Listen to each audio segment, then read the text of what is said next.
Next theorem करेंगे हम proof generalisation of factor theorem. Factor theorem की जनरल फॉर्म है। इससे पहले फैक्टर थ्योरम आती है, उसका प्रूफ मैंने आपको सेंड किया हुआ है। बीएससी फर्स्ट सेम में अलजेब्रा के मैथ्स में था।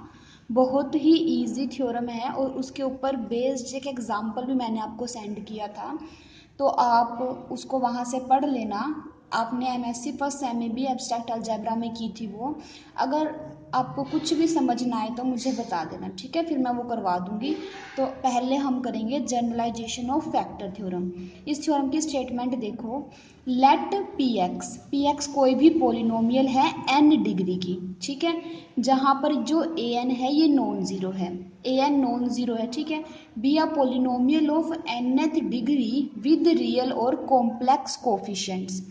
रियल और कॉम्प्लेक्स कोफिशिएंट का मीन्स जो ये ए note A one A N ये जो टर्म्स हैं ये तो या तो रियल नंबर से बिलोंग करेंगी या फिर कॉम्प्लेक्स से, ठीक है। And suppose that m is an integer satisfying the condition. m कोई भी नंबर है, m कोई भी पॉजिटिव नंबर है n से छोटा जो इस कंडीशन को सेटिस्फाई कर रहा है, ठीक है, कि if n is equals to m q plus r, जहाँ Q और R इंटीजर हैं और R की वैल्यू 0 या 0 से बड़ी और M से छोटी है, ठीक है। Then the polynomial x raise to power m minus b, x की पावर m माइनस बी जो ये पोलिनोमियल है ये फैक्टर होगी पी एक्स का, कब, अगर b सेटिस्फाई करेगा इन सिस्टम को, ठीक है।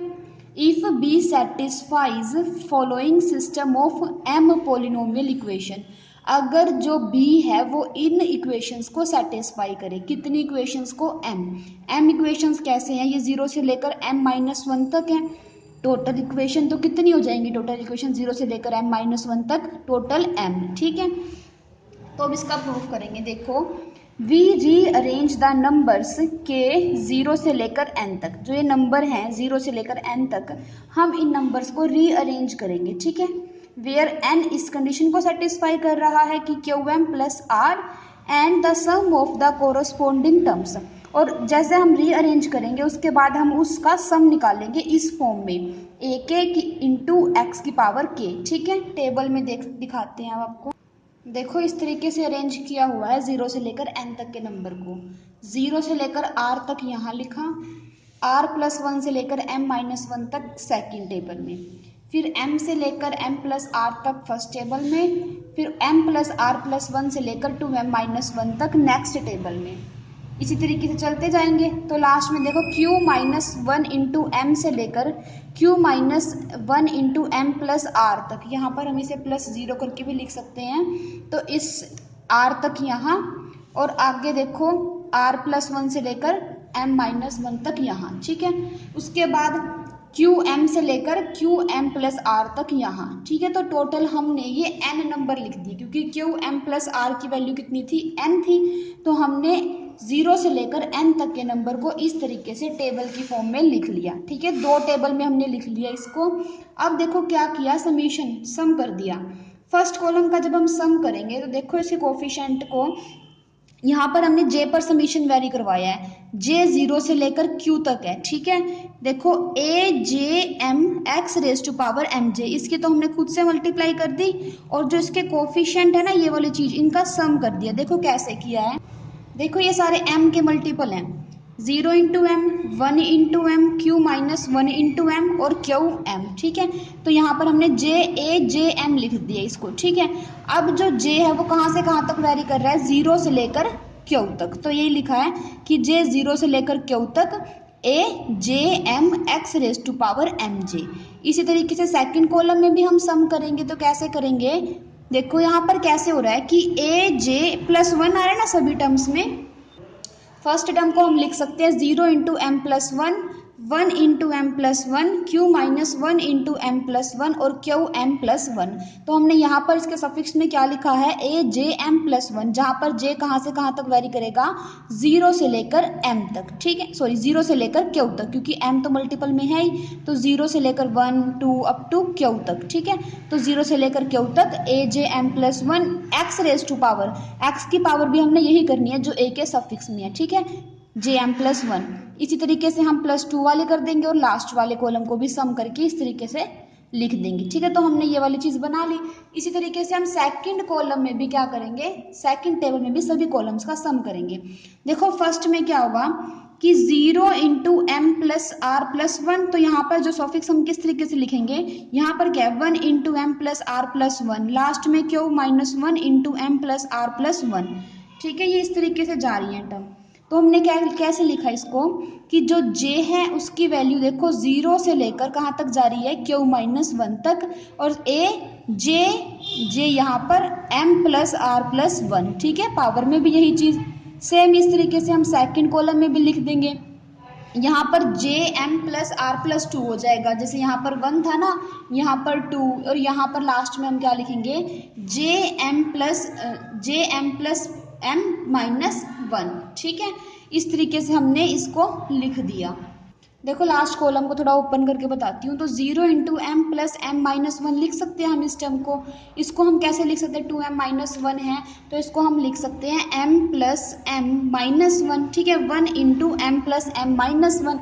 इसको हम कैसे लिख सकते हैं, q minus one into M plus M minus one, ठीक है। तो यहाँ पर हमारे पास कैसे हो जाएगा, ये 0 से लेकर q माइनस वन तक A J M plus m minus one, और x की पावर में भी यही, ठीक है। तो हमने इस तरीके से दो टेबल बनाई, सभी के सभी फर्स्ट टेबल में भी सभी कॉलम्स का सम कर दिया और सेकंड टेबल में भी सभी के सभी कॉलम्स का हमने सम कर दिया, ठीक है। तो देखो observe that the sum of all terms corresponding to table first is. अब हमने क्या किया, पहले तो हमने सभी का अलग अलग कॉलम का सम लिखा। अब जो ये सम आया इनको भी हम ऐड कर देंगे, ठीक है। जैसे कि पहले तो हर एक कॉलम का हमने अलग अलग सम लिखा, उसके अब क्या करेंगे, इन सभी को ऐड कर देंगे। अब जब इन सबको ऐड करेंगे तब हमारे पास क्या आएगा, देखो I0 to R, ये वाली चीज एज इट इज। देखो हमने क्या करवा दिया, यहाँ पर जे एम प्लस जीरो था, जे एम प्लस वन था, जे एम प्लस टू था, जे एम प्लस आर था, ठीक है। तो हमने क्या किया, हम एक समीशन और वेरी करवा सकते हैं। हम इसको ऐसे लिख सकते हैं ए जे एम प्लस आई, क्योंकि यहाँ पर आई वेरी हो रहा है 0 से लेकर आर तक, एक्स की पावर जे एम प्लस आई, ठीक है। अब आई हमारा कहाँ से, जे पहले लिखो, जे 0 से लेकर क्यू तक है, और जो आई है वो कहाँ से कहाँ तक है, 0 से लेकर आर तक, ठीक है। तो आई 0 से लेकर आर तक, और इसको हमने नाम दे दिया S1, ठीक है। हमने इन सभी का भी सम कर दिया, तो हमारे पास S1 ये वाली टर्म आ गई। इसी तरीके से हमने सेकंड जो टेबल थी उसके अंदर भी सभी का सम कर दिया और उसको क्या नाम दे दिया, S2, ठीक है। तो जो हमने S1 और S2 निकाला उसके सम को हमने नाम दे दिया PX, ठीक है। On the other hand S1 की वैल्यू हमारे पास ये वाली चीज थी। अब हमने क्या किया, x की पावर jm को एक ब्रैकेट में कर लिया और x की पावर i को हमने अलग कर लिया, ठीक है। अब हम इसके अंदर, इस सम के अंदर इस वाले समीशन को, इस टर्म को ऐड करेंगे और इसी को सब्ट्रैक्ट करेंगे, ठीक है। इसको जब हमने ऐड किया तो अलग से लिख दिया, और जब इसको सब्ट्रैक्ट करेंगे तो हमने इसको इसी के अंदर लिख दिया। इसको जब सब्ट्रैक्ट करेंगे तो जो कॉमन निकल रहा था वो निकाल दिया और बची हुई टर्म हमने इस तरीके से लिख दी, ठीक है। हमने क्या किया, इस स्टेप के बाद इस टर्म को इसके अंदर ऐड कर दिया और सब्ट्रैक्ट कर दिया। जो ऐड किया वो टर्म तो यहाँ दिख रही है, और जो सब्ट्रैक्ट किया उसको फर्स्ट वाली टर्म में मिला लिया, मीन्स जो कॉमन आ रहा था वो कॉमन निकाल लिया, बाकी रख दिया, ठीक है। तो हमने ये वाला स्टेप आ गया। अब यहाँ से इसको हमने नाम दे दिया Q1x और इसको हमने नाम दे दिया R1x। तो ये हमारे पास 9th इक्वेशन होगी, ठीक है, जहाँ पर इसने Q1x इसको नाम दे रखा है, बता दिया, और R1x की वैल्यू भी डिफाइन कर दी, ठीक है। अब देखो clearly the polynomial Q1x is divisible by x की पावर m माइनस बी। जो ये पोलिनोमियल है Q1x हमें दिख रहा है, x की पावर m माइनस बी इसको डिवाइड कर देगा, क्योंकि देखो यहाँ से x की पावर m माइनस बीस का फैक्टर बनेगा ना, तो x की पावर m माइनस बीस को क्या कर देगा, डिवाइड कर देगा। And degree of R1x is at most r, ठीक है। इसने बोला है जो डिग्री होगी r1x की वो ज़्यादा से ज़्यादा r हो सकती है। अब ऐसा क्यों है, देखो r1x है, इसकी डिग्री x की पावर i तक होगी, मतलब i कहाँ से कहाँ तक है, 0 से लेकर r तक, तो इट मीन्स r1x की जो पावर है एट मोस्ट कितनी हो सकती है, सॉरी डिग्री कितनी हो सकती है, एट मोस्ट r हो सकती है, ठीक है। ये चीज़ यहाँ पर लिखी है। अब लिखा है इन a similar way expressions S2 में be written in the form, जैसे हमने S1 को लिखा सिमिलरली हम S2 को भी लिख सकते हैं Q2x प्लस R2x टाइप में, ठीक है। जहां पर जो Q2x होगा वो किससे डिविजिबल होगा, x की पावर m माइनस बी से, और जो डिग्री होगी R2x की वो कितनी होगी, एट मोस्ट m माइनस 1, मतलब m से कम होगी, ठीक है। मोर एग्जैक्टली अब इसने लिख के ही बता दिया कि जब हम S2 को Q2x प्लस R2x लिखेंगे तो वहां पर हमारे पास Q2x की वैल्यू ये आएगी, R2x की वैल्यू ये होगी हमारे पास, ठीक है।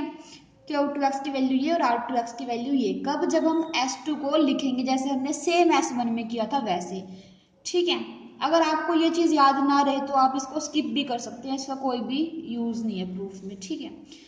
वी हैव प्रूव्ड दैट, अब इसने क्या बोल दिया कि पी एक्स की वैल्यू क्या हो गई, क्यू एक्स एक्स की power m minus b plus r x, ठीक है। अब ऐसा क्यों हुआ, देखो एस वन पी एक्स हमारे पास क्या था, S one plus S two था, ठीक है। अब जो एस वन था उसको हमने कैसे लिखा था, q one x plus r one x, और S2 की वैल्यू क्या आई हमारे पास, Q2x प्लस R2x, ठीक है।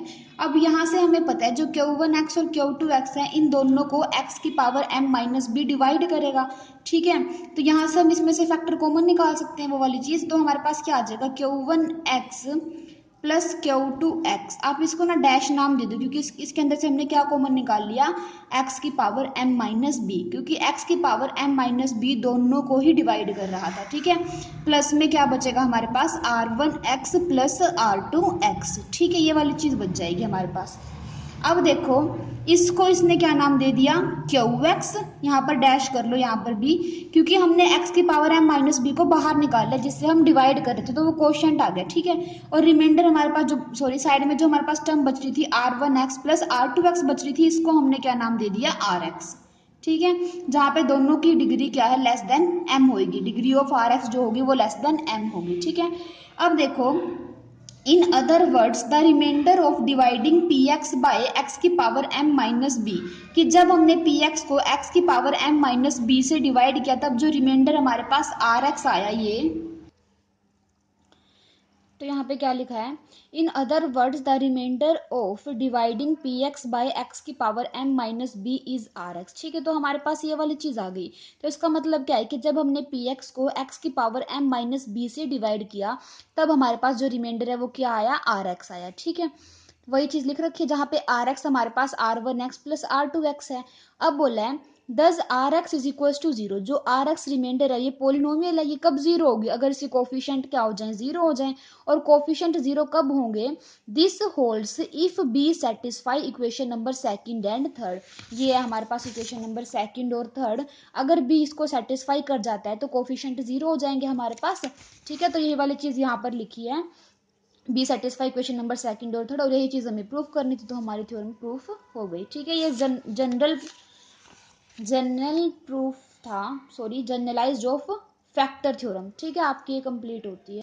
अब उसके बाद डेफिनेशन है पोलिनोमियल कॉन्ग्रुएंस की।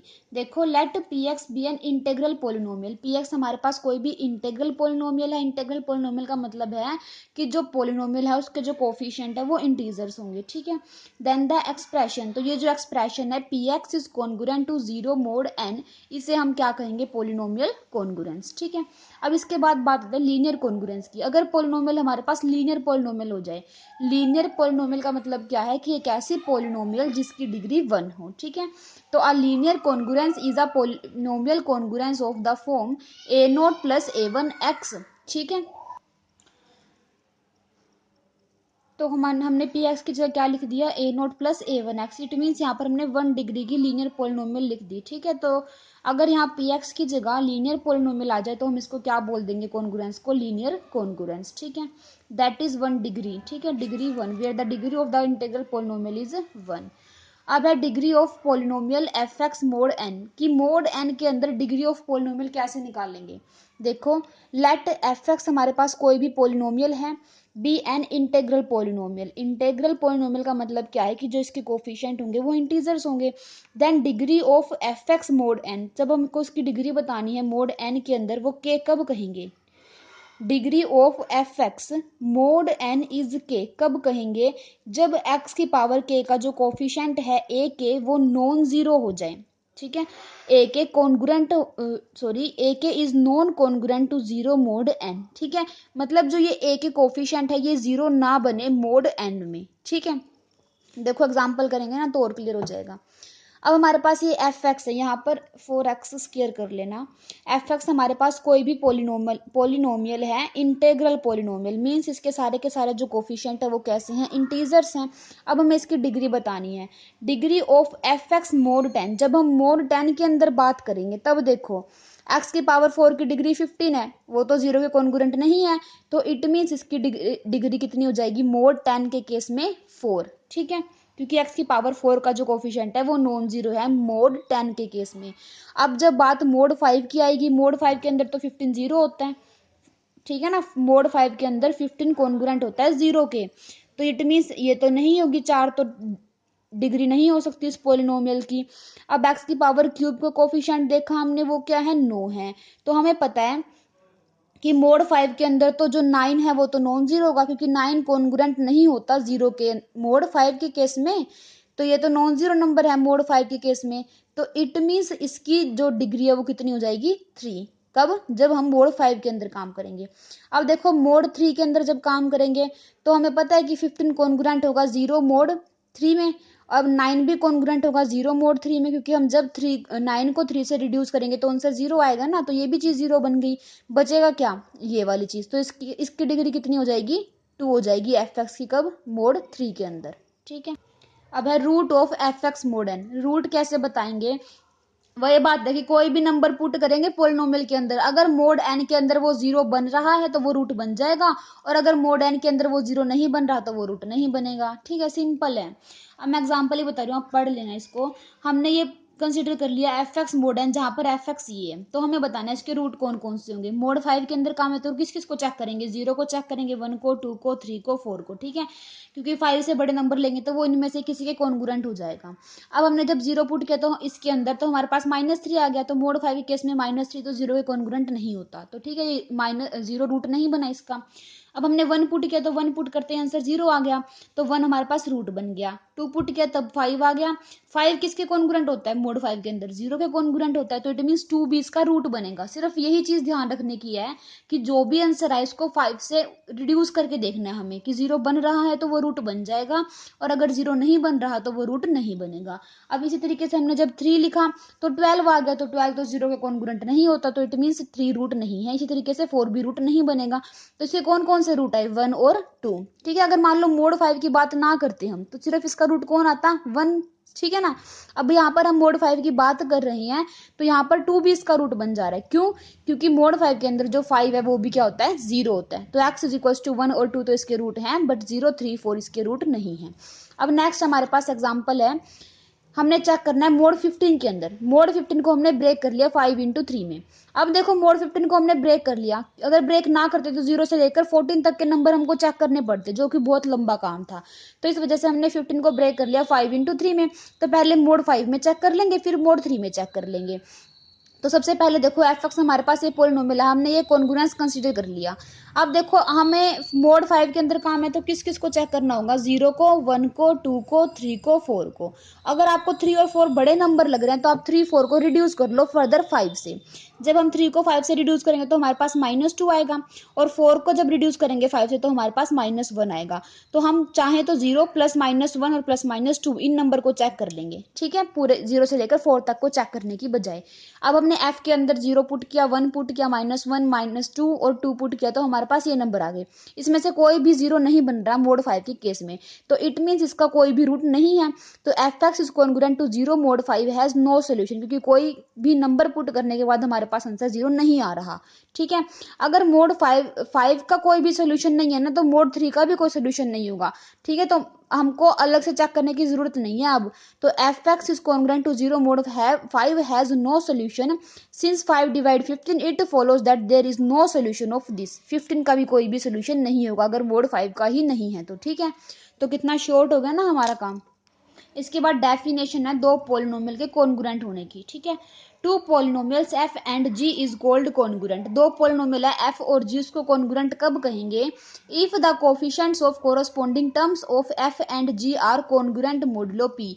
देखो मोडुलो पी के अंदर काम कर रहे हैं हम, ठीक है। तो अगर उनके कोफिशिएंट आपस में कॉन्ग्रुएंट हो जाए मोड पी के अंदर, तो वो पोलिनोमियल कैसे कहलाएंगे? आपस में कॉन्ग्रुएंट मोडुलो पी, ठीक है। मान लो एक हमारे पास पोलिनोमियल है 5x की पावर 4 प्लस 2x स्क्वायर, ठीक है। और एक अनदर पोलिनोमियल है हमारे पास x की पावर 4 x की पावर 4, ठीक है। अब मैं काम कर रहे हैं मोड p के अंदर। मोड p के अंदर काम करेंगे तो आपस में कॉन्ग्रुएंट है, क्योंकि देखो मोड p में 5 को रिड्यूस करेंगे, मोड सॉरी p नहीं मोड 2 के अंदर। मोड 2 के अंदर जब हम 5 को रिड्यूस करेंगे 2 से, तो हमारे पास क्या आएगा? 1 आएगा, मीन्स एक्स की पावर 4 बचेगा। और ये हमारे पास 2 है, 2 हमारे पास क्या होता है? मोड 2 के केस में 0 बन जाएगा, तो एक्स की पावर 4 कॉन्ग्रुएंट है एक्स की पावर 4 के, ठीक है। आपस में अगर कोफिशिएंट क्या हो जाए? कॉन्ग्रुएंट हो जाए, उस केस में हम क्या बोल देंगे? पोलिनोमियल कैसी है? आपस में कॉन्ग्रुएंट है, ठीक है।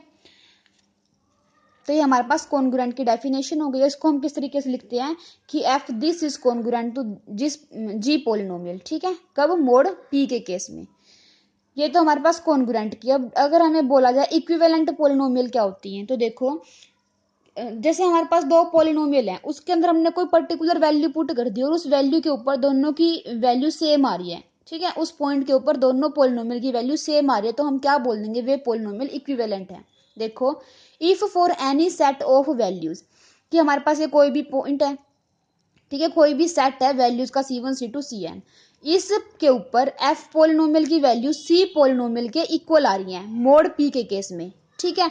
तो हम क्या बोलेंगे? देन वी राइट कि जो f है वो क्या होगा? इक्विवेलेंट होगा g के, and call f and g are equivalent, ठीक है। इट इज क्लियर दैट, अब देखो जो अगर f कॉन्ग्रुएंट है g के, तो पक्का f इक्विवेलेंट होगा g के, ठीक है।